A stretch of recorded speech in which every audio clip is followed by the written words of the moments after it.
Wangu mimi dali cha wangu mimi chali oya for me water make a shot my shooter tell your mama lebe my darling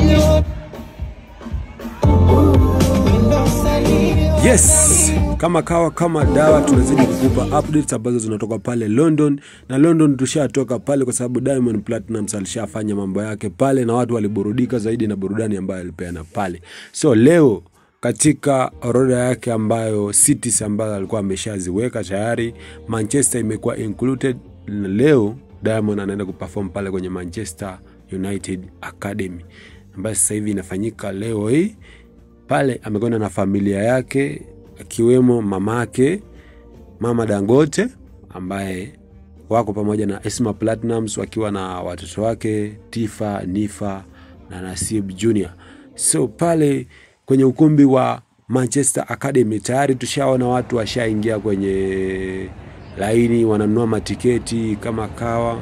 Matiketi zinanunuliwa tena, watu wanajitokeza wengi zaidi kununua zile matiketi kuhakikisha kuwa wana attend show ya Diamond Platnumz, kuona msanii ambaye peke yake kutoka Afrika ambaye anavuma zaidi na ni wa kutoka East Africa, especially anatoka Tanzania ambaye anafanya kazi mzuri zaidi. Tumemwona juzi amefanya collaboration na Nigerian artist known as anaitwa Chela ambaye wimbo inakwenda kwa My Darling.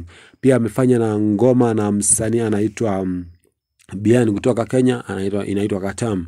Na ngoma hiyo sasa hivi ilitolewa siku 3 baada ya kukuja hapa kwenye show hii. So ngoma hiyo inafanya vizuri sana kwenye mitandao za kijamii kama TikTok, YouTube na digital platforms zote. Mama Dangote pale tunamuona pale yuko na Diamond Platnumz kama mtoto wake wa kipekee ambaye anamwangalia na amempa heshima zake, na sasa hivi hadi Diamond afike kiwango hicho ni heshima yake ambayo amempa mamake.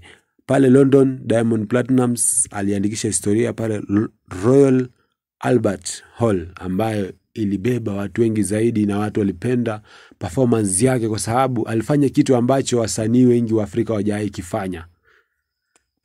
Na kama ni mara yako ya kwanza kutazama Showbuzz TV, make sure una subscribe pale, like, share, comment, na ili tuende kuendelea kuwapa updates kamili. Make sure unafanya kila kitu ambacho tunawaambia pale. Thanks for watching.